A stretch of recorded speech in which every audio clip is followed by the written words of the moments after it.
I was sickened. I was sickened by the standing ovation. I felt like Hollywood is just spineless, en masse. And it really felt like, oh, this is a really clear indication that we're not the cool club anymore. That I'm not a saint, that I am a work in progress, but I will not be held hostage by my past. I tried and tried and tried to get the message across to people that abuse was not just abuse, it was also seduction. There's something deeply up with you. Videos of girls dancing in a Manhattan townhouse, model castings, of all kinds. These are just a few of the more than 2,000 videos released under the Epstein Files Transparency Act. Plus, there are interviews where Epstein calls himself a Tier 1 predator. Do you think you're the devil himself? I don't know. What if the comments that once got dismissed as another Hollywood rant deserve a second look? Years ago, Jim Carrey stepped onto a red carpet and delivered a blunt message that left the room noticeably uncomfortable. Instead of celebrating the industry around him, he challenged it, calling Hollywood spineless and suggesting that many of its biggest public faces presented one image to the world while hiding something very different behind the scenes. At the time, many people brushed those remarks aside. Some laughed them off. Others described them as another example of Carrey behaving unpredictably in public. But years later, his words have resurfaced as people revisit old interviews through the lens of more recent events. Before going any further, it's important to separate verified facts from speculation. Court records and documents connected to Jeffrey Epstein have been made public through official legal proceedings. Those records are real, and they have drawn renewed attention because they mention numerous well-known individuals.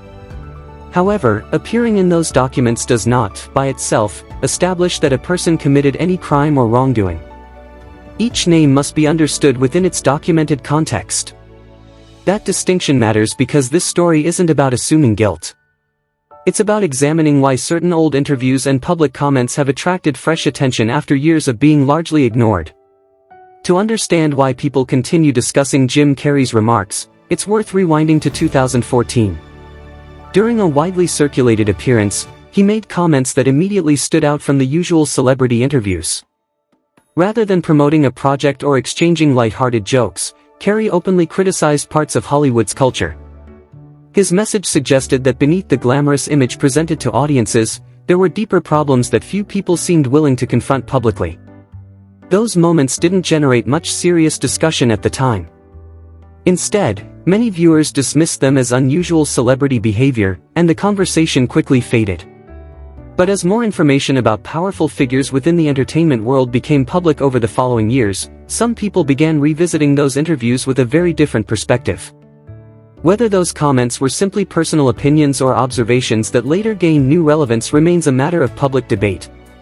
What is certain is that the old footage continues to circulate, and understanding why requires looking closely at what was actually said, how it was received then, and why it continues to spark discussion today.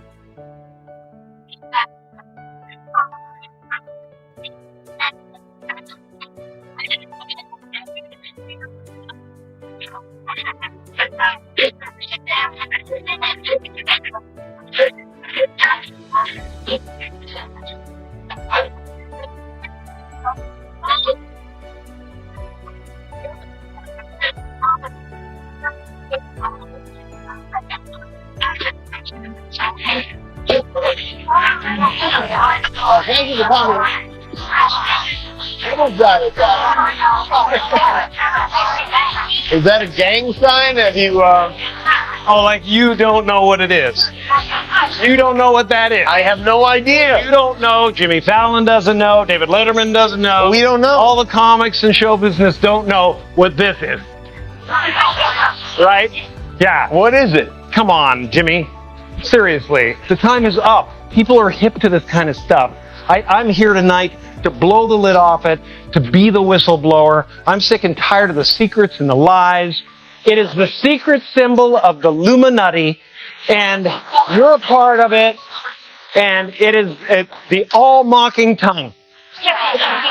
Oh, I like it. The symbol of the all-mocking tongue. And I'm sick of it. I want everybody to be in on the joke, man. You know what I mean? For years now, talk show hosts, people on television, people in sitcoms have been hired by the government to throw you off the track, to distract you, to make you laugh and stuff like that, make you happy and docile so you don't know what's really going on. You know, and they get out there in the woods in a circle naked and they decide these things and, you know, and look at them trying to it's hilarious. Most talked about television appearances didn't happen during a movie premiere. It happened while sitting across from Jimmy Kimmel in front of a live audience.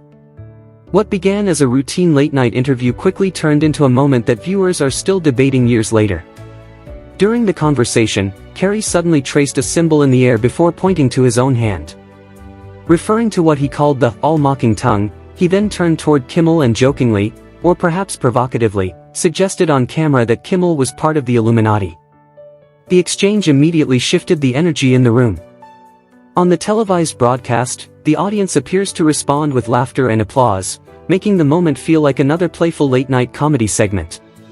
For many viewers, that's exactly how it came across. But over time, another claim began circulating online.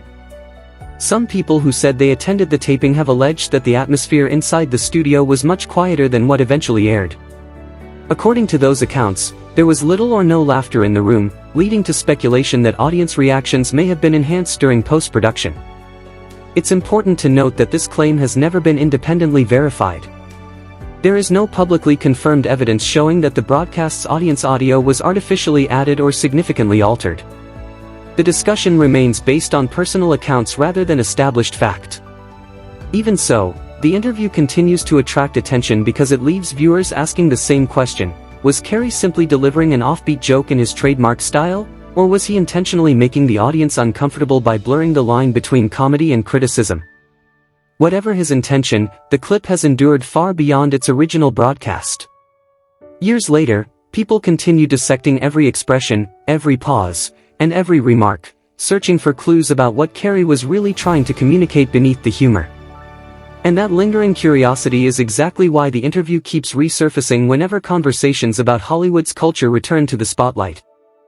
You know, and I'm sick of, hold on a second. You know what they're trying to do? Who? This thing is buzzing. Hold on. They're trying to turn us into,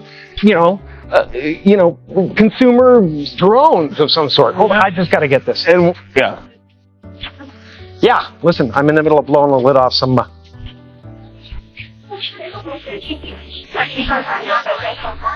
What happened? I'm sorry, Jimmy. Then the interview took another unexpected turn. As Jim Carrey continued speaking, he shifted away from jokes and suggested that powerful figures in entertainment help keep the public entertained, distracted, and less likely to question what's happening behind the scenes. It was one of the more serious moments in an interview that had largely been comedic up to that point. And then, almost immediately, the conversation stopped. Carrey's phone rang in the middle of the interview. He answered it, apologized to Jimmy Kimmel, and the discussion moved on. The timing has since become a talking point for many viewers who revisit the clip. From there, speculation began to grow online. Some people have argued that the interruption happened at a remarkably convenient moment, while others see it as nothing more than an ordinary phone call during a live taping. The reality is that there is no verified evidence showing the call was planned, coordinated, or intended to end the discussion. Still, the coincidence has fueled years of debate. For some viewers, it was simply an unexpected interruption that happened at an awkward time.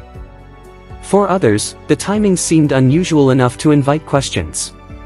Without confirmed evidence, however, those interpretations remain speculation rather than established fact. Perhaps the most interesting part isn't the phone call itself, it's how such a brief moment has continued generating discussion years after it happened. The interview lasted only a short time, yet viewers continue replaying that exact sequence, wondering whether it was merely chance or whether people have read more into it than the available evidence supports. That lingering uncertainty has become part of the clip's legacy. Sometimes it's not the answers that keep a story alive, it's the questions that remain unresolved.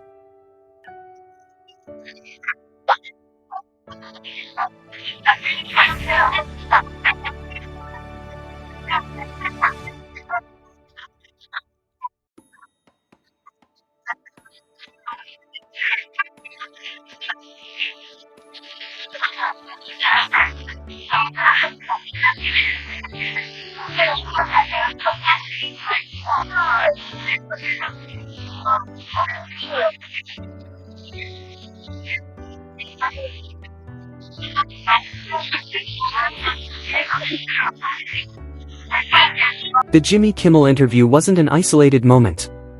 Later that same year, Jim Carrey created another headline, this time during an appearance on the Ellen DeGeneres show. In the middle of the conversation, Carrey grabbed a marker and drew a symbol on the studio floor. For a brief instant, some viewers believed Ellen's expression changed before she quickly smiled and turned the moment into another joke. At the time, almost everyone dismissed it as classic Jim Carrey, unpredictable, eccentric, and impossible to take seriously. But years later, those clips took on a new life. After court records connected to Jeffrey Epstein became public, people began revisiting Carrey's old interviews. Some argued they looked different in hindsight, while others insisted they were simply examples of his unconventional humor. Either way, the footage sparked a fresh wave of debate. And that debate soon led to another familiar name: Naomi Campbell. Long before her name resurfaced in later headlines, she was already one of fashion's biggest icons. Discovered at just 15 on the streets of London, she rose to global fame alongside Christy Turlington and Linda Evangelista as part of the legendary Trinity. She walked for Gianni Versace, posed for renowned photographer Peter Lindbergh, and became one of the most influential figures in fashion. With that level of fame came something even more valuable: access to the world's most powerful circles. And years later, that access would become the reason her name returned to the center of public discussion. That I'm not a saint, that I am a work in progress, but I will not be held hostage by my past. Then came the introduction that would follow Naomi Campbell for decades. In 2001, while celebrating her 31st birthday in Saint-Tropez, Campbell was introduced to financier Jeffrey Epstein.